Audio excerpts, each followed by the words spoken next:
Hello student, myself Vikrant Shai, I am your science teacher from the Indian Revolutionary School. As we have completed this chapter, so today we will start the exercise of this chapter. हम लोग ने ये chapter पढ़ लिया तो आज इस chapter का हम लोग एक्सरसाइज सॉल्व करने वाले हैं. So first of all I will discuss all the questions one by one with you and then after I will provide you the solution. तो सबसे पहले इस एक्सरसाइज के अंदर जितने भी क्वेश्चन है उसको वन बाय वन हम लोग देखेंगे और उसके बाद से उन सारे क्वेश्चंस के सॉल्यूशन मैं आपको प्रोवाइड करूँगा. तो चलिए सबसे पहले एक्सरसाइज को देखते हैं कितने क्वेश्चंस हैं, कैसे कैसे क्वेश्चंस हैं, क्या क्या पूछा है. तो स्टार्ट करते हैं. So here is the exercise of this chapter. सबसे पहला क्वेश्चन आपका क्या है, फिल इन द ब्लैंक्स है. तो चलिए देखते हैं. A place where animals are protected in their natural habitat is called dash. तो इस प्लेस को क्या कहते हैं, इसको आपको क्या करना है, फिलअप करना है. सेकेंड है आपका species found only in a particular area is known as dash. Third है migratory birds fly to far away places because of dash changes. तो किस चेंजेस की वजह से जो माइग्रेटरी बर्ड्स होती है वो फ्लाई कर जाती है, इसके बारे में आपको लिखना है. सेकंड क्वेश्चन क्या है हमारा, डिफ्रेंशिएट बिटवीन द फॉलोइंग. आपको क्या करना है, डिफ्रेंशिएट करना है. फर्स्ट है आपका wild life sanctuary and biosphere reserve, इन दोनों के बीच में डिफरेंस. फिर सेकंड है आपका जू एंड वाइल्ड लाइफ सेंचुरी, इन दोनों के बीच में डिफरेंस. फिर थर्ड है आपका endangered and extinct species and fourth आपका फ्लोरा एंड फौना. तो इन सारे जो भी आपके टर्म्स हैं इनके बीच में आपको क्या करना है, डिफरेंस बताना है. नेक्स्ट क्वेश्चन की तरफ आप चलते हैं. हमारा थर्ड क्वेश्चन क्या है, discuss the effects of deforestation on the following. तो डिफॉरेस्टेशन का क्या इफेक्ट होता है. फर्स्ट है वाइल्ड एनिमल्स पे क्या इफेक्ट होता है. सेकंड इन्वायरमेंट पे क्या इफेक्ट होता है. थर्ड विलेजेस पे क्या इफेक्ट होता है. फोर्थ सिटीज़ पे क्या इफेक्ट होता है. फिफ्थ अर्थ पे और नेक्स्ट जनरेशन पे, यानी जो लास्ट आपके नेक्स्ट जनरेशन पे डिफॉरेस्टेशन का क्या फ़र्क पड़ेगा उसके बारे में आपको बताना है. अगले क्वेश्चन की तरफ बढ़ते हैं. हमारा अगला क्वेश्चन है what will happen if we. क्या होगा अगर, फर्स्ट है आपका we go on cutting trees, अगर हम पेड़ों को क्या करते जाएं, काटते जाएं. सेकंड है the habitat of an animal is disturb, यानी जो एनिमल्स का हैबिटेट है जहाँ पे वो रहते हैं उसको हम लोग क्या करते हैं, डिस्टर्ब कर दें. थर्ड है the top layer of the soil is expose, जो टॉप लेयर होती है सॉइल की उसको क्या कर दें, एक्सपोज कर दें. नेक्स्ट क्वेश्चन है आंसर इन ब्रीफ. आपको सारे आंसर्स ब्रीफली बताने हैं. फर्स्ट है इसमें why should we conserve biodiversity, हमको बायोडाइवर्सिटी को क्यों बचाना चाहिए, इसका आंसर मैंने आपको बताया भी था. नेक्स्ट क्वेश्चन है protected forest are also not completely safe for wild animals why. जो आपके प्रोटेक्टेड फॉरेस्ट होते हैं वो भी कम्प्लीटली सेफ नहीं होते हमारे वाइल्ड एनिमल्स के लिए, क्यों. थर्ड है some tribals depend on the jungle how. कुछ ट्राइबल्स जो होते हैं, आदिवासीज जो होते हैं वो कहाँ पे डिपेंड होते हैं, जंगलों पे डिपेंड करते हैं, कैसे. नेक्स्ट है what are the causes and consequences of deforestation, मतलब उसके रीजंस क्या क्या है, उसके होने वाले परिणाम क्या है डिफॉरेस्टेशन के, इसके बारे में भी मैंने आपको लिखवाया था. सेकंड क्वेश्चन आपका नेक्स्ट क्वेश्चन है what is red data book. Red data book से आप क्या समझते हैं. And the last one is what do mean by term migration, migration से आप क्या समझते हैं. अगले क्वेश्चन की तरफ बढ़ते हैं. In order to meet the ever increasing demand in factories and for shelter trees are being continuously cut. Is it justified to cut trees for such projects? Discuss or prepare a brief report. तो हमारे daily की जो increasing demand है factories की, shelter की, trees की, ठीक है, तो उसके लिए हम लोग क्या करते हैं, कॉन्टिन्यूसली पेड़ों को काटते हैं. तो क्या ये सही है इन प्रोजेक्ट्स के लिए पेड़ों को काटना है, इसके बारे में आपको एक रिपोर्ट तैयार करनी है. हमारा अगला क्वेश्चन क्या है, how can you contribute the maintenance of green wealth of your locality, make a list of actions to be taken by you. किस तरीके से आप क्या कर सकते हैं, कंट्रीब्यूट कर सकते हैं हमारे सोसाइटी के ग्रीन वेल्थ में, उसके मेंटेनेंस में, उसके बारे में आपको एक लिस्ट और एक्शंस बताने आप क्या क्या कर सकते हैं. अगले क्वेश्चन की तरफ बढ़ते हैं. Explain how deforestation leads to reduced rainfall. कैसे डिफॉरेस्टेशन से जो रेनफॉल होता है वो रिड्यूस हो जाता है, कम हो जाता है, उसके बारे में आपको लिखना है. नेक्स्ट क्वेश्चन है find out about national park in your state, identify and show their location on the outline map of India. आपको आपके स्टेट के अंदर जितने भी नेशनल पार्क्स आते हैं उसके बारे में आपको लिखना है, ठीक है, वो कहाँ पे आते हैं मैप पे, उसको आपको क्या करना है, आउटलाइन करना है. हमारा नेक्स्ट क्वेश्चन है why should paper be saved, prepare list of ways by which you can save paper. तो पेपर को क्यों सेव करना चाहिए और किस तरीके से पेपर को सेव कर सकते हैं उसके बारे में आपको क्या करना है, एक लिस्ट प्रिपेयर करना है. हमारे लास्ट क्वेश्चन की तरफ चलते हैं. ये क्रॉसवर्ड पजल है, इसमें आपको डाउन और अक्रॉस फिलअप्स करना है. तो डाउनवर्ड में आपको कुछ हिंट दिए हुए हैं, species on the verge of extinction. Second है book carrying information about endangered species. Fifth है कॉन्सिक्वेंसेज ऑफ डिफॉरेस्टेशन. अक्रॉस में देखिए आपका फर्स्ट हिंट है species which have vanished. Third है species found only in a particular habitat. Fourth है variety of plants animals and micro organisms found in an area. तो ये cross word puzzles के आपको क्या दिए थे, हिंट दिए थे, इनकी हेल्प से आपको क्या करना है, फिल करना है। तो आई होप आपको सारे क्वेश्चंस अच्छे से समझ में आ गए होंगे और बहुत सारे क्वेश्चंस के आंसर आप लोगों को पता होंगे। फिर भी मैंने डिस्कस कर दिया सारे क्वेश्चंस को। अब इसके बाद हम लोग क्या देखेंगे, सॉल्यूशंस को देखेंगे। तो चलिए सॉल्यूशंस को देखते हैं। चलिए बच्चों हम लोग सॉल्यूशंस को स्टार्ट करते हैं। हमारा सबसे पहला क्वेश्चन क्या था, हमारा सबसे पहला क्वेश्चन था फिल इन द ब्लैंक्स। तो फिल इन द ब्लैंक्स में सबसे पहला क्वेश्चन था a place where animals are protected in their natural habitat is called a dash. तो क्या कहते हैं, सेंचुरी कहते हैं। तो इसमें करेक्ट आपका आंसर क्या हो जाएगा, सेंचुरी। सेकंड था species found only in a particular area are known as dash. तो इसका आंसर हो जाएगा एंडेमिक स्पीसीज। थर्ड आपका migratory birds fly to far away places because of dash changes. तो किस चेंजेस की वजह से करते हैं, क्लाइमेटिक चेंजेस की वजह से। ठीक है, आपके फिल इन द ब्लैंक्स के आंसर्स होगा। फर्स्ट में क्या था, सेंचुरी। सेकंड में एंडेमिक। थर्ड में क्या है, क्लाइमेटिक। नेक्स्ट क्वेश्चन की तरफ बढ़ते हैं। Differentiate between the following. इन सारे टर्म्स के बीच में आपको क्या करना था, डिफ्रेंशिएट करना था। सबसे पहला था wild life sanctuary and biosphere reserve.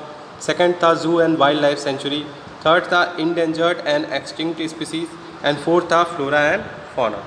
तो सबसे पहले देखते हैं वाइल्ड लाइफ सेंचुरी और बायोस्फीयर रिजर्व में क्या अंतर होता है। ठीक, तो कुछ डिफरेंसेस इसमें दिए हुए हैं, इसको आप अपने कॉपी में नोट कर सकते हैं। सबसे पहले देखिए वाइल्ड लाइफ सेंचुरी में लिखा है it is an area within which animals are protected from possible danger such as hunting. Their habitat is also conserve in this area. तो वाइल्ड लाइफ सेंचुरी क्या होता है, एक ऐसा एरिया होता है जहाँ पे एनिमल्स को क्या किया जाता है, प्रोटेक्ट किया जाता है किसी भी पॉसिबल डेंजर से, जैसे कि हंटिंग। ठीक, there habitat is also conserve, यानी वहाँ के जो हैबिटेट होता है उसको भी क्या कहता है, कंजर्व किया जाता है। और बायोस्फीयर रिजर्व क्या होता है, it is a large protected area constructed for the conservation of biodiversity. और जो आपका बायोस्फीयर रिजर्व होता है एक लार्ज प्रोटेक्टेड एरिया होता है। ठीक है, वो उसको बनाया इसीलिए जाता है ताकि पूरे बायोडाइवर्सिटी का आप क्या कर सकें, कंजर्वेशन कर सकें। सेकेंड है आपका वाइल्ड लाइफ सेंचुरी में it provides protection and suitable living condition to wild animals. ये क्या करता है, वाइल्ड एनिमल्स को प्रोटेक्शन करता है। ठीक है, और सुटेबल लिविंग कंडीशंस को प्रोवाइड करता है। और बायोस्फीयरिज्म में क्या होता है, it helps in the conservation of various life form such as plant, animals and micro organisms. तो जो आपका बायोस्फीयर रिजर्व होता है ये आपके प्लांट्स को भी कवर करता है, एनिमल्स को भी, जितने भी माइक्रो ऑर्गेनिजम्स होते हैं, ओवर इंटायर आपकी पूरी बायोडाइवर्सिटी को क्या करता है, कंजर्व करता है। वाइल्ड लाइफ सेंचुरी में आप लिख सकते हैं Pachmarhi sanctuary is a wild life sanctuary. जो पंचमरी सेंचुरी है वो क्या है, एक वाइल्ड लाइफ सेंचुरी है। ठीक, और पंचमरी बायोस्फीयर रिजर्व जो है एक पॉपुलर बायोस्फीयर रिजर्व भी है।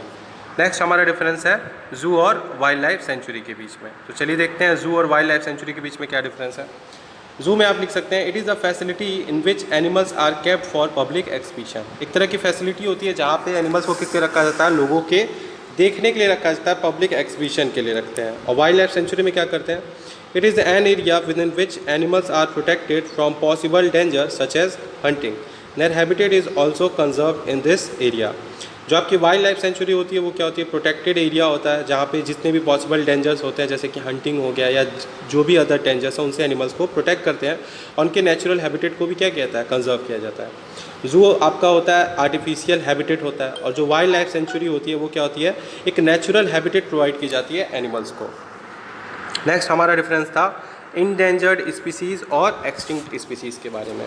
तो इंडेंजर्ड स्पीसीज़ क्या होते हैं, it is the population of species that is on the verge of becoming extinct. तो ये वो पॉपुलेशन होती है उन स्पीसीज़ की जो अबाउट टू क्या एक्सटिंक्ट, जो बहुत जल्दी क्या होने वाले हैं, ख़त्म होने वाले हैं। और एक्सटिंक्ट स्पीसीज़ क्या होती है, it is the population of species that no longer exist hence it is extinct. और ये उन जानवरों की पॉपुलेशन होती है जो आज की डेट में बिल्कुल क्या हो चुके हैं, ख़त्म हो चुके हैं, जो एक्सटिंक्ट हो चुके हैं, जिनकी कोई संख्या ही नहीं है, ये एक्सटिंक्ट स्पीसीज़ होता है। इंडेंजर्ड स्पीसीज़ में आप कुछ एग्जाम्पल लिख सकते हैं, ब्लू व्हेल, टाइगर, लेपर्ड, ये सारे एग्जाम्पल्स है किसके, इंडेंजर्ड स्पीसीज़ के। और एक्सटिंक्ट स्पीसीज़ में आप एग्जाम्पल लिख सकते हैं डोडो, पैसेंजर पीजन एसेट्रा, ये सारे किसके एग्जाम्पल्स थे, एक्सटिंक्ट स्पीसीज़ के। हमारे नेक्स्ट टर्म की तरफ चलते हैं, फ्लोरा एंड फौना। तो फ्लोरा एंड फौना के बीच में डिफरेंस समझ लीजिए। फ्लोरा का मतलब क्या होता है, it refers to all living plants in a particular area, यानी एक पर्टिकुलर एरिया में पाए जाने वाले जितने भी प्लांट्स होते हैं उनको हम लोग क्या कहते हैं, फ्लोरा कहते हैं। और फौना किसको कहते हैं, it refers to all animals living in a particular area. और फौना उस एरिया में पाए जाने वाले जितने भी जानवर हैं उसको हम लोग क्या कहते हैं, फौना कहते हैं। तो flora is related to plant and fauna is related to animals. Flora के अंदर आप एग्जाम्पल लिख सकते हैं सॉल, टीक, मैंगो एसेट्रा, ये सारे एग्जाम्पल्स हैं आपके फ्लोरा के जो कि पंचमरी बायोस्फीयर रिजर्व में पाए जाते हैं। उसी तरीके से आप फौना में आप एग्जांपल लिख लीजिए, leopard, wolf, wild dog etcetera, ये सारे आपके क्या है फौना जो पंचमरी बायोस्फीयर रिजर्व में मिलते हैं। नेक्स्ट क्वेश्चन की तरफ चलते हैं। आपको बताना है discuss the effect of deforestation on the following. तो डिफॉरेस्टेशन का क्या इफेक्ट पड़ेगा हमारे वाइल्ड एनिमल्स पे, एनवायरनमेंट पे, विलेज पे, सिटी पे, अर्थ पे और हमारी नेक्स्ट जनरेशन पे। तो इसका वन बाय वन मैं आपको आंसर समझा देता हूँ। सबसे पहला था effect of deforestation on wild animals. तो डिफॉरेस्टेशन का वाइल्ड एनिमल्स की लाइफ पे क्या इफेक्ट पड़ेगा इसको समझ लीजिए। Deforestation is the removal of trees or other vegetations from an area for industrial, agricultural or other purpose. Deforestation क्या होता है? Large number of cutting of trees होता है, ठीक है। और उससे क्या नुकसान होता है? हमारा जो वेजिटेशन होता है नुकसान होता है, और इसको हम लोग किस लिए करते हैं? किसी भी इंडस्ट्री, एग्रीकल्चर या किसी भी पर्पज़ के लिए करते हैं। Trees and other vegetation from the habitat of many animals. तो जो हमारे ट्रीज़ होते हैं और जो अदर वेजिटेशंस होते हैं वो क्या होता है? एक तरह का हैबिटेट होता है हमारे बहुत सारे जानवरों के लिए। Hence, if the habitat of wild animals is destroyed, then their numbers would automatically decline. तो अगर उनके रहने की जगह कोई हम लोग क्या कर दे रहे हैं? डिस्ट्रॉय कर दे रहे हैं। वाइल्ड एनिमल्स के जो हैबिटेट है उसको डिस्ट्रॉय करें तो कहीं ना कहीं धीरे धीरे उनकी संख्या में क्या हो जाएगी? कमी हो जाएगी और वो इंडेंजर्ड स्पीसीज़ और एट लास्ट वो क्या हो जाएंगे? एक्सटिंक्ट हो जाएंगे। तो ये नुकसान होता है डिफॉरेस्टेशन का वाइल्ड एनिमल्स की लाइफ पे। नेक्स्ट है effect of deforestation on the environment. तो डिफॉरेस्टेशन से हमारे इन्वायरमेंट पे क्या इफेक्ट पड़ रहा है इसको समझ लीजिए। Plants absorb carbon dioxide from the atmosphere to perform photosynthesis. आपको पता है कि जितने भी हमारे ग्रीन प्लांट्स हैं, ट्रीज़ हैं, वो क्या करते हैं? जितना भी हमारे एटमॉस्फियर में कार्बन डाइऑक्साइड है उसको इनहेल करते हैं, उसके बदले में हमको क्या देते हैं? ऑक्सीजन देते हैं, ठीक। तो ये कार्बन डाइऑक्साइड वो यूज़ कर लेते हैं in the process of photosynthesis. So if plants are destroyed then the level of CO2 in the atmosphere will rise. तो अगर हम लोगों ने प्लांट ट्रीज़ को डिस्ट्रॉय कर दिया तो हमारे एटमॉस्फियर में जो कार्बन डाइऑक्साइड का अमाउंट है वो क्या हो जाएगा? बढ़ जाएगा, जिसकी वजह से क्या होगा? CO2 will trap more heat radiation thereby adding global warming. तो जिससे क्या होगा? कार्बन डाइऑक्साइड अगर एटमॉस्फियर में बहुत ज़्यादा बढ़ जाएगा तो ये हमारे सन के हीट को, सन के रेडिएशन को क्या करेगा? कैप्चर करेगा हमारे इन्वायरमेंट में, और जिसकी वजह से क्या हो जाएगा? ग्लोबल वार्मिंग बढ़ जाएगी। N increase in the temperature of earth will disturb the natural water cycle. उसी तरीके से जब टेम्परेचर बढ़ जाएगा तो जो हमारा नेचुरल वाटर साइकिल है वो भी डिस्टर्ब हो जाएगा। As a result there will be a change in the rainfall pattern. इसकी वजह से क्या होगा? जो रेनफॉल पैटर्न होगा उसमें भी क्या हो जाएंगे? बहुत सारे चेंजेस आएंगे अगर वाटर साइकिल में चेंजेस आते हैं। This could lead to flood और ड्रॉट, जिसकी वजह से क्या आ सकती है? बाढ़ भी आ सकती है अगर बहुत ज़्यादा बारिश हो गई, और बारिश नहीं होती तो उसकी वजह से क्या हो सकता है? ड्रॉट भी आ सकता है, यानी सूखा भी पड़ सकता है। नेक्स्ट हमारा था effect of deforestation on villages. तो हमारे विलेजेस पे डिफॉरेस्टेशन का क्या इफेक्ट पड़ता है उसको समझ लीजिए। Roots of plants hold soil particles together. In the absence of plants the top layer of the soil will be easily remove by the action of high speed wind और water flow. तो आपको पता है जितने भी हमारे पेड़ पौधे होते हैं वो क्या करते हैं? अपनी जड़ों से मिट्टी को बांध के रखते हैं। तो जब ये पेड़ पौधे नहीं होंगे डिफॉरेस्टेशन की वजह से, तो जो हमारा टॉप लेयर होगा सॉइल का वो इजीली क्या हो सकता है? रिमूव हो सकता है किसी भी तरीके से। बहुत तेज़ हवा चल जाए या बहुत तेज़ पानी आ जाए तो इससे क्या होगा? This deforestation increases the chance of soil erosion. तो डिफॉरेस्टेशन से क्या होता है? सॉइल इरोजन बढ़ जाता है। As a result soil loses humus and become less fertile, जिसकी वजह से क्या होता है? सॉइल अपना ह्यूमस जो टॉप लेयर सॉइल होता है वो खो देता है और लेस फर्टाइल बन जाता है। Hence, a fertile land, which is a source of living for farmers in village, gets converted into a desert. तो एक फर्टाइल लैंड जो कि क्या होता है? एक सोर्स होता है, ठीक है, लिविंग का, किसके लिए? विलेजेस में जितने भी हमारे फार्मर्स हैं। तो अगर जो ये जो ह्यूमस है, जो टॉप लेयर की सॉइल है, जो फर्टाइल लेयर है, अगर वो रिमूव हो जाएगी सॉइल इरोजन की वजह से, तो जो हमारा सॉइल है वो किस पे कन्वर्ट हो जाएगा? डिजर्ट में। तो ये बहुत बड़ा नुकसान है किसका? हमारे विलेजर्स का, जो वहाँ पे फार्मर्स हैं उनका नुकसान है। नेक्स्ट है effects of deforestation on cities. तो हमारे सिटीज़ पे डिफॉरेस्टेशन का क्या इफेक्ट पड़ता है उसको भी आप अच्छे से समझ लीजिए। Deforestation in cities can increase the risk of many natural calamities such as flood and drought in that area. तो डिफॉरेस्टेशन की वजह से क्या हो सकता है? जो हमारे सिटीज़ में जो नेचुरल कैलेमिटीज़ है वो इंक्रीज़ कर सकती हैं, जैसे कि फ्लड हो गया, ड्रॉट हो गया, ठीक। It can also lead to global warming due to an increase in the level of CO2। ये क्या कर सकता है? ग्लोबल वार्मिंग को भी इंक्रीज़ कर सकता है। अगर कार्बन डाइऑक्साइड का अमाउंट हमारे एटमॉस्फेयर में बढ़ेगा तो डायरेक्टली क्या होगा? ग्लोबल वार्मिंग भी बढ़ेगा। As the result of which vehicular and industrial pollution. तो आपको पता है सिटीज़ में बहुत ज़्यादा क्या होता है? वैक्यूलर और इंडस्ट्रियल पॉल्यूशन होता है, जिसकी वजह से कार्बन डाइऑक्साइड का अमाउंट बढ़ते जाता है। तो अगर हमारे ट्रीज़ नहीं होंगे तो इन कार्बन डाइऑक्साइड को ऑक्सीजन में कौन चेंज करेगा? This increase in temperature can disturb the natural water cycle of an area. और ये जो इंक्रीज़ होगा टेम्परेचर में ग्लोबल वार्मिंग की वजह से, तो ये हमारे नेचुरल वाटर साइकिल को भी क्या कर सकता है, डिफेक्ट कर सकता है। ठीक, तो इस तरीके से हमारे सिटीज़ में क्या होगा, बहुत ज़्यादा नुकसान हो सकता है डिफॉरेस्टेशन से। अगला था हमारा effect of deforestation on the earth. तो पूरी की पूरी पृथ्वी यानी आपकी जो धरती है उसके ऊपर क्या इफेक्ट पड़ता है डिफॉरेस्टेशन का, उसको भी समझ लीजिए। As a result of deforestation chances of desertification, drought, flood etcetera increases. आपको पता है डिफॉरेस्टेशन की वजह से क्या हो सकता है, डिसर्टिफिकेशन हो सकता है, बाढ़ आ सकती है, सूखा पड़ सकता है। ये सब सारी जो नेचुरल कैलेमिटीज़ है वो क्या कर सकती हैं, इंक्रीज़ कर सकते हैं।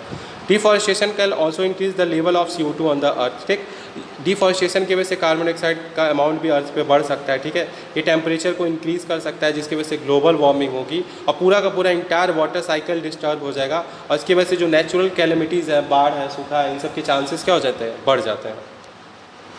नेक्स्ट हमारे इफेक्ट देखते हैं, effect of deforestation on the next generation, यानी हमारे आने वाली पीढ़ी पे डिफॉरेस्टेशन का क्या इफेक्ट पड़ने वाला है, इसको भी आप अच्छे से समझ लीजिए।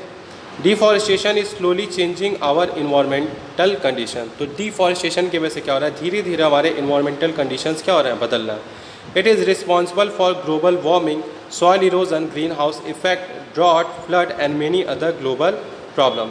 तो ग्लोबल डिफॉरेस्टेशन की वजह से क्या हो रहा है, ग्लोबल वार्मिंग बढ़ रही है, सॉइल इरोजन बढ़ रहा है, ठीक, ग्रीन हाउस इफेक्ट बढ़ रहा है, सूखा आ जा रहा है, बाढ़ आ जा रही है और भी बहुत सारी ग्लोबल प्रॉब्लम्स हो रही है। तो कहीं ना कहीं हमारे आने वाली जनरेशन जो होगी इसके परिणाम जो डिफॉरेस्टेशन के वो कौन झेलेगा, हमारी आने वाली पीढ़ी ही झेलेगी, हमारी जो नेक्स्ट जनरेशन होगी। तो डिफॉरेस्टेशन का भी बहुत ज़्यादा इफेक्ट पड़ने वाला हमारे आने वाली नेक्स्ट जनरेशन पे। तो ओवरऑल जितने भी इफेक्ट्स थे मैंने आपको बता दिया। चलते अपने अगले क्वेश्चन की तरफ। What will happen if we go on cutting trees? Next आपका the habitat of an animal is disturb और थर्ड है the top layer of the soil is exposed. तो क्या होगा अगर हम पेड़ों को क्या करते जाएं, काटते जाएं। If we go on cutting trees the natural habitat of many animals will get completely destroyed. अगर हम लोग क्या करते हैं, लगातार पेड़ों को काटते जाते हैं तो हमारा जो नेचुरल हैबिटेट है एनिमल्स का वो क्या हो जाएगा, डिस्ट्रॉयड हो जाएगा। ठीक, जो एनिमल्स के रहने की जगह वो कम्प्लीटली डिस्ट्रॉय हो जाएगी। As a result the biodiversity of many areas will be severely affected. जिसकी वजह से क्या होगा, हमारा जो बायोडाइवर्सिटी है वो भी क्या होगा, बहुत सीवियरली अफेक्ट होगा। Also there will be increase in the temperature of the earth as the result of global warming. और उसकी वजह से क्या होगा, अर्थ का टेम्परेचर इंक्रीज़ करेगा, ग्लोबल वार्मिंग होगी, which can disturb the natural water cycle. और इसकी वजह से क्या होगा, नेचुरल वाटर साइकिल भी क्या हो जाएगा, डिस्टर्ब हो जाएगा। इन सब के कॉन्सिक्वेंसेज क्या होंगे कि रेनफॉल का जो पैटर्न होगा वो चेंज हो जाएगा, जिसकी वजह से बाढ़ भी आ सकती है और सूखा भी पड़ सकता है। This will also increase the risk of, और इसकी वजह से क्या हो सकता है, सॉइल इरोजन हो सकता है, डिसर्टिफिकेशन हो सकता है, नेचुरल कैलेमिटीज़ इंक्रीज कर सकती हैं। तो ये सब कुछ पॉसिबल है अगर आप लोगों ने क्या किया, if we go on cutting trees. Second है the habitat of an animal is disturb. तो क्या होगा अगर किसी एनिमल के हैबिटेट को डिस्टर्ब कर देंगे। The habitat of an animals provide it with necessity such as shelter, food and protection. तो किसी भी एनिमल का जो हैबिटेट होता है वो उसको क्या प्रोवाइड करता है, शेल्टर प्रोवाइड करता है, फूड प्रोवाइड करता है और क्या प्रोवाइड करता है, प्रोटेक्शन प्रोवाइड करता है। If the habitat of an animal is disturb then it will be forced to go to other places in search of food and shelter. तो अगर किसी एनिमल का हम लोग हैबिटेट डिस्ट्रॉय कर देते हैं, ठीक है, तो वो क्या करेगा, वो इधर उधर कई जगहों पे अपने फूड के लिए, अपने शेल्टर के लिए क्या करेगा, सर्च करेगा। The animals caught get killed by other animals in this process. और इस प्रोसेस में क्या होता है, जो एनिमल्स होते हैं उनको कोई दूसरे जानवर मार देते हैं या हंटिंग में वो मारे जाते हैं और इस तरीके से वो क्या होते हैं, ख़त्म हो जाते हैं, धीरे धीरे उनकी संख्या भी ख़त्म होने लगती है। नेक्स्ट है the top layer of the soil is expose. क्या होगा अगर टॉप लेयर सॉइल को हम लोग क्या कर दें, एक्सपोज कर दें, इससे होगा क्या, then it will gradually expose the lower layer of the soil which is hard and rocky in nature. This type of soil is less fertile in contains less humus. तो अगर टॉप लेयर ऑफ सॉइल को हम लोग expose कर देते हैं तो धीरे धीरे हमारी जो लोअर लेयर ऑफ सॉइल है, ठीक है, वो एक्सपोज हो जाती है, जो कि हार्ड होती है, रॉकी होती है और बिल्कुल इनफर्टाइल होती है। तो उस पर आप किसी भी तरह का कल्टिवेशन नहीं कर सकते हैं। Continued soil erosion will make the land barren और इनफर्टाइल। और ये लगातार अगर सॉइल इरोजन होता रहा तो ये उसको क्या बना देगा, बिल्कुल बंजर बना देगा या इनफर्टाइल बना देगा, एकदम बिल्कुल डिजर्ट की तरह। नेक्स्ट क्वेश्चन की तरफ चलते हैं। आंसर इन ब्रीफली आपको आंसर देना था। Why should we conserve biodiversity, biodiversity को क्यों बचाना चाहिए, ठीक। सेकेंड था protected forest are also not completely safe for wild animals. क्यों, जो आपके प्रोटेक्टेड फॉरेस्ट है वो कम्प्लीटली सेफ नहीं है, ऐसा क्यों। थर्ड है some tribals people depend on jungle, how, तो कुछ आदिवासी लोग जंगलों पे डिपेंड होते हैं, कैसे। फिर था आपका कॉन्सिक्वेंसेस क्या है डिफॉरेस्टेशन के, उसके कॉजेज़ क्या क्या है। रेड डाटा बुक से आप क्या समझते हैं, ठीक, और आप माइग्रेशन से क्या समझते हैं। तो वन बाय वन देखते हैं इन सारे क्वेश्चंस को। आपको ब्रीफली बताना है तो ब्रीफली मैं इन सारे क्वेश्चंस के सॉल्यूशंस आपको प्रोवाइड करूँगा। तो चलिए देखते हैं। सबसे पहला हमारा क्या था, why should we conserve biodiversity. तो सबसे पहला आंसर होगा biodiversity refers to the number and variety of various life form such as plant, animals and micro organisms in an area. तो बायोडाइवर्सिटी से आप क्या समझते हैं, जितने भी नंबर और जितने भी वैरायटी ऑफ जितने भी लाइफ फॉर्म्स होते हैं, जैसे कि प्लांट हो गए, एनिमल्स हो गए, माइक्रो ऑर्गेनिजम्स हो गए, किसी भी एरिया में आने वाले, उसी को हम लोग क्या कहते हैं, बायोडाइवर्सिटी कहते हैं। Plants and animals depend on each other for survival. आपको पता है कि प्लांट और एनिमल्स दोनों एक दूसरे के ऊपर क्या करते हैं, डिपेंड होते हैं अपने सर्वाइवल के लिए। This mean that destruction of either of the two will affect the life of other. यानी इससे आप ये समझ सकते हैं कि इन दोनों में से किसी को भी आप नुकसान पहुंचाएंगे तो दूसरा खुद ब खुद क्या हो जाएगा, उसको भी नुकसान पहुंचेगा। Hence we need to conserve biodiversity to maintain the balance of the nature. इसीलिए हमको क्या करना है, बायोडाइवर्सिटी का क्या करना है, कंजर्वेशन करना है। क्यों? क्योंकि इससे क्या होगा, नेचर का बैलेंस बना रहेगा। सेकेंड है, protected forest are not completely safe for wild animals because आपका था कि जो प्रोटेक्टेड फॉरेस्ट थे वो वाइल्ड एनिमल्स के लिए सेफ क्यों नहीं है। तो इसका आंसर क्या है, protected forest are not completely safe for wild animals because people who live near और adjacent to forest use resources from forest to fulfil their own requirement. तो प्रोटेक्टेड फॉरेस्ट में आपको पता है कि जो आसपास के लोग होते हैं, ठीक है, वो क्या करते हैं, फॉरेस्ट के रिसोर्सेज को यूज़ करते हैं अपनी पर्सनल रिक्वायरमेंट्स को फुलफ़िल करने के लिए। और इस प्रोसेस में क्या करते हैं, वो बहुत सारे वाइल्ड एनिमल्स को क्या करते हैं, किल कर देते हैं और उनको सोल्ड कर देते हैं for their liquidative amount of money. तो जानवरों के बहुत सारे ऑर्गन्स को या फिर उनके पार्ट्स को क्या करते हैं, बेच के कुछ पैसों के लिए उनको क्या करते हैं, मार देते हैं। थर्ड आपका क्या था, थर्ड क्वेश्चन था some tribals depends of the jungle how. तो ट्राइबल्स जो पीपल, जो आदिवासी लोग होते हैं, वो क्या करते हैं, tribals gather food, fodder and fallen branches of trees from the forest. जो ट्राइबल्स लोग होते हैं वो क्या करते हैं, फूड को, फॉडर को, ठीक है, इकट्ठा करते हैं, बहुत सारी लकड़ियों को वहाँ से बिनते हैं जंगल से। Hence they depend on the forest for their daily requirement. तो वो क्या करते हैं, डिपेंडेंट होते हैं वो डेली रिक्वायरमेंट के लिए। तो इस तरीके से वो डिपेंडेंट होते हैं अपने जो डेली के जो गैदरिंग है फूड के लिए, फॉडर के लिए, ठीक है, भूसे के लिए, या फिर जो लकड़ियों की ज़रूरत होती है। नेक्स्ट आपका था कॉजेज़ ऑफ डिफॉरेस्टेशन। कॉजेज़ और कॉन्सिक्वेंसेज दोनों आपको बताने थे। तो कॉजेज़ और कॉन्सिक्वेंसेज दोनों आप देख सकते हैं यहाँ पे। कॉजेज़ क्या हो जाएंगे, ये सारी चीज़ें मैंने आपको बताई है, लिखवाई है, पढ़ाई भी है, तो आई होप आप लोग को अच्छे से समझ में आ रहा होगा। कॉजेज़ ऑफ डिफॉरेस्टेशन क्या है, सबसे फर्स्ट कॉज हो जाएगा forest are cleared for accommodating expanding urban areas and for fulfilling their ever increasing requirement.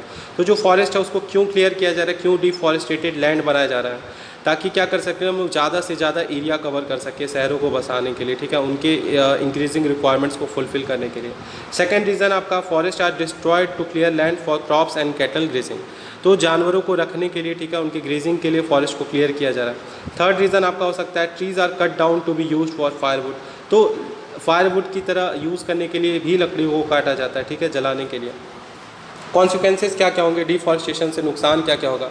पहला soil erosion, second loss of biodiversity, third flood और drought, fourth climate change due to global warming, और fifth क्या हो जाएगा, disturbance of water cycle. तो ये सारे consequences हैं आपके डिफॉरेस्टेशन के। नेक्स्ट हमारा था रेड डाटा बुक से आप क्या समझते हैं। तो रेड डाटा बुक के बारे में मैंने आपको बताया था। Red data book is a source book that maintains an international list of all endangered animals and plant species. तो रेड डाटा बुक एक सोर्स है, एक बुक है, ठीक है, जिसमें हम लोग क्या करते हैं, इंटरनेशनल लेवल पे सारी जानवरों के और प्लांट्स के क्या करते हैं, एक लिस्ट मेंटेन करते हैं, जो कि किसके कैटेगरी में आते हैं, इंडेंजर्ड की कैटेगरी में आते हैं।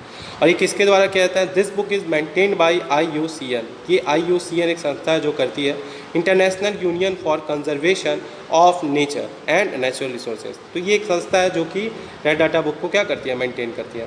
नेक्स्ट आपका क्या था, माइग्रेशन। माइग्रेशन से आप क्या समझते हैं। तो माइग्रेशन का मैंने मतलब आपको बताया था।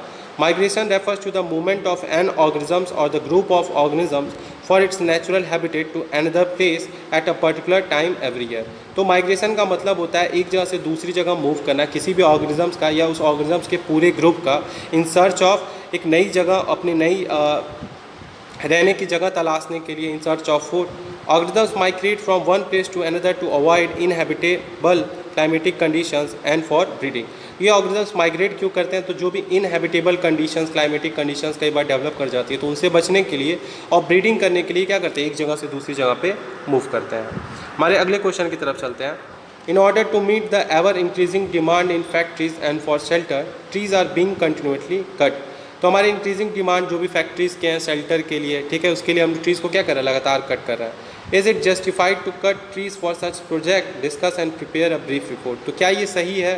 आपको क्या लगता है, इसको सही बोलना चाहिए या नहीं बोलना चाहिए? तो इसका आंसर आप अपनी भी समझ से लिख सकते हैं। इसका आंसर होगा no, it is not all justified to cut trees to meet the ever increasing demand of human population. तो ये किसी भी तरीके से जस्टिफाइड नहीं है, सही नहीं है। क्यों? क्योंकि forest are the habitat of several organisms including wild animals. तो फॉरेस्ट क्या है, बहुत सारे जानवरों का क्या है, हैबिटेट है, जहाँ पे वो जानवर क्या करते हैं, रहते हैं। They provide us with good quality of air as they give out O2 and absorb the harmful CO2 gas from the atmosphere. Forest क्या करते हैं, आपको गुड क्वालिटी ऑफ ऑक्सीजन देते हैं और बदले में आपसे जो हार्मफुल कार्बन डाइऑक्साइड है वो आपसे ले लेते हैं। इस प्रोसेस में क्या करते हैं, they prevent the excessive heating of the atmosphere. और इस तरीके से सारे कार्बन डाइऑक्साइड को वो एब्जॉर्ब करके जो एक्सेसिव हीटिंग है एटमॉस्फेयर का, उससे भी बचाते हैं। They prevent soil erosion, natural calamities such as flood and drought. तो फॉरेस्ट हमको क्या करते हैं, सॉयल इरोजन से बचाते हैं, नेचुरल कैलेमिटीज से प्रोटेक्ट करते हैं, फ्लड से प्रोटेक्ट करते हैं, ड्रॉट से प्रोटेक्ट करते हैं। ठीक, इसके अलावा और क्या करते हैं, they increase the fertility of the soil and help conserve biodiversity. वो सॉइल के फर्टिलिटी को भी इंक्रीज़ करते हैं, ठीक, और बायोडाइवर्सिटी को कंजर्व करने में भी हेल्प करते हैं। The cutting of forest to meet the demand of growing human population will lead to global warming, soil erosion, green house effect, drought, flood and many more problem. तो अगर इसी तरीके से पेड़ों को हम लोग काटते रहें तो धीरे धीरे जो ह्यूमन पॉपुलेशन है वो किस तरह बढ़ते जाएगी, ग्लोबल वार्मिंग बहुत ज़्यादा बढ़ जाएगा, सॉइल इरोजन बढ़ जाएगा, green house effect, drought, flood, ये सब कुछ और भी बहुत सारी प्रॉब्लम्स क्या करने वाली हैं, इंक्रीज़ करने वाली हैं। The destruction of forest will disturb the balance of nature and forest must be conserve. तो इस डिस्ट्रक्शन से क्या होगा, फॉरेस्ट जो नेचर है हमारा, ठीक है, उसका बैलेंस डिस्टर्ब होगा, इसीलिए हमको फॉरेस्ट को क्या करना चाहिए, कंजर्व करना चाहिए। नेक्स्ट है, how can you contribute to the maintenance of green wealth of your locality, make a list of the actions to be taken by you. तो किस तरीके से आप अपने लोकेलिटी में जो ग्रीन वेल्थ है उसको मेंटेन कर सकते हैं, और कुछ एक्शंस के बारे में आपको लिखना था। तो ये आप अपने खुद के समझ से भी लिख सकते हैं। वैसे इसका आंसर आप लोग लिख सकते हैं, I can help in maintaining the green wealth of my locality by taking care of the plant and trees growing in around my locality. तो आप अपने आसपास जो भी पेड़ पौधे उनको देखभाल करके भी क्या कर सकते हैं, ग्रीन वेल्थ को मेंटेन कर सकते हैं। आप ज़्यादा से ज़्यादा पेड़ लगा सकते हैं, प्लांट लगा सकते हैं। आप अपने लोकेलिटी में रहने वाले लोगों को भी क्या कर सकते हैं, इंकरेज कर सकते हैं, उनको इन्फॉर्मेशन दे सकते हैं, इंपॉर्टेंस बता सकते हैं ट्रीज़ को ग्रो करने का, प्लांट को ग्रो करने का, ठीक। और जो छोटे बच्चे होते हैं, ठीक है, जिनको नहीं पता है डिफॉरेस्टेशन करने की वजह से क्या हो रहा है या पेड़ पौधों को नुकसान पहुँचाने से क्या होता है, उनको इसके बारे में जानकारी दे सकते हैं, ठीक। और क्या कर सकते हैं, उनको डेली हम पानी देने के लिए पूछ सकते हैं, ठीक है, और ध्यान देने के लिए भी बोल सकते हैं, ठीक। I believe planting new trees is important as taking care of the existing tree. तो बहुत सारे पेड़ जो पहले से लगे उसकी भी देखभाल करनी चाहिए, और नए नए पेड़ों को, पौधों को क्या करना चाहिए, लगाना चाहिए। इस तरीके से आप क्या कर सकते हैं, अपनी जो ग्रीन वेल्थ है लोकेलिटी की, उसको क्या कर सकते हैं, कंट्रीब्यूट कर सकते हैं उसके मेंटेनेंस में। चलिए, हमारा अगला क्वेश्चन था, explain how deforestation leads to reduce rainfall. किस तरीके से डिफॉरेस्टेशन से रेनफॉल रिड्यूस होता है।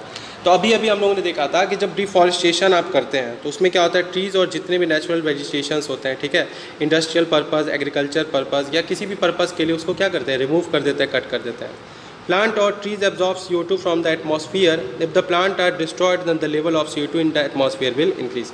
आपको पता है जितने भी आपके पेड़ पौधे होते हैं वो क्या करते हैं, कार्बन डाइऑक्साइड को एब्जॉर्ब करते हैं, ठीक, और उसके बदले में हमको क्या देते हैं, ऑक्सीजन देते हैं। तो अगर पेड़ पौधे नहीं होंगे तो धीरे धीरे कार्बन डाइऑक्साइड का अमाउंट एटमॉस्फेयर में क्या करेगा, बढ़ेगा, और इसकी वजह से हमारे एटमॉस्फेयर का टेम्परेचर भी इंक्रीज़ करेगा। और जब एटमॉस्फेयर का टेम्परेचर इंक्रीज़ करेगा, ठीक है, तो सन की हीट रेडिएशंस क्या होंगी, बहुत ज़्यादा ट्रैप होंगी एटमॉस्फेयर में, ग्लोबल वार्मिंग बढ़ेगा, ठीक, टेम्परेचर पूरे अर्थ का बढ़ेगा, जो कि हमारे नेचुरल वाटर साइकिल को डिस्टर्ब करेगा। और इसकी वजह से क्या होगा, जब नेचुरल वाटर साइकिल डिस्टर्ब होता है तो हमारा रेनफॉल पैटर्न भी क्या होता है, बिगड़ जाता है। और इसकी वजह से क्या होगा, या तो बहुत ज़्यादा बारिश होगी जो कि फ्लड लाएगी, या तो बिल्कुल बारिश नहीं होगी जिसकी वजह से क्या आ सकता है, ड्रॉट आ सकता है। तो इस तरीके से डिफॉरेस्टेशन से जो रेनफॉल है वो क्या हो सकता है, कम ज़्यादा हो सकता है। हमारा जो अगला क्वेश्चन था वो क्या था, नेशनल पार्क आपके स्टेट के अंदर जो भी हैं उसके बारे में आपको बताना था और मैप में आउटलाइन करना था। तो इसको आप अपनी बुक की हेल्प से क्या कर सकते हैं, अपने कॉपी में फिल कर सकते हैं और मैप पे क्या कर सकते हैं, आउटलाइन कर सकते हैं अपने स्टेट को और जहाँ जहाँ पे वो नेशनल पार्क पाए जाते हैं। हमारे अगले क्वेश्चन की तरफ पढ़ते हैं, why should paper be saved, prepare a list of the ways by which you can save paper. तो पेपर को बचाना क्यों ज़रूरी है और आपको कुछ वेज बताने जिस तरीके से आप पेपर को क्या कर सकते हैं, सेव कर सकते हैं।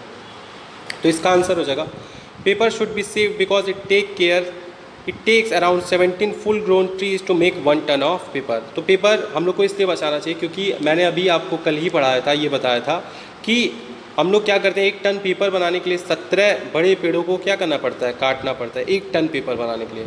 Trees as we know are important to maintain the balance of the nature. हमको पता है पेड़ जो होते हैं बहुत ज़रूरी होता है हमारे नेचर के बैलेंस को मेंटेन करने के लिए। तो इसीलिए इन पेड़ों को बचाने के लिए हम लोग क्या कर सकते हैं, therefore in order to save trees and prevent the impact of their loss on living organisms we need to save paper. तो इसीलिए पेड़ों को बचाने के लिए और उसके इम्पैक्ट जो उससे पेड़ को काटने से इम्पैक्ट जो होगा उससे बचने के लिए क्या कर सकते हैं, हम लोग पेपर को सेव कर सकते हैं। और किस तरीके से कर सकते हैं, collect and use paper and recycle. आप क्या कर सकते हैं, पेपर को कलेक्ट करके उसको रिसाइकिल कर सकते हैं। आप क्या कर सकते हैं, use both side of the paper for writing. आप दोनों तरफ लिख के भी पेपर को सेव कर सकते हैं। थर्ड है spread awareness about the importance of paper. आप लोगों को क्या कर सकते हैं, अवेयर कर सकते हैं, जानकारी दे सकते हैं पेपर को बचाने के लिए। और क्या कर सकते हैं, पेपर को वाइजली और जूडिशियसली यूज़ कर सकते हैं। नेक्स्ट हमारा क्या था, क्रॉसवर्ड पजल था। इसको आप अपनी बुक में ध्यान से देख लीजिएगा और इसके सॉल्यूशंस मैं आपको बता देता हूँ।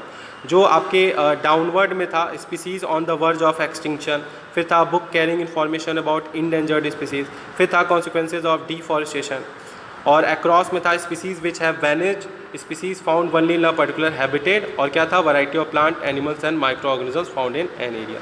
तो इसका आंसर हो जाएगा, आप लिख लीजिए, डाउनवर्ड में फर्स्ट का आंसर हो जाएगा इंडेंजर्ड स्पीसीज़ जो अबाउट टू एक्सटिंक्ट होते हैं, ठीक।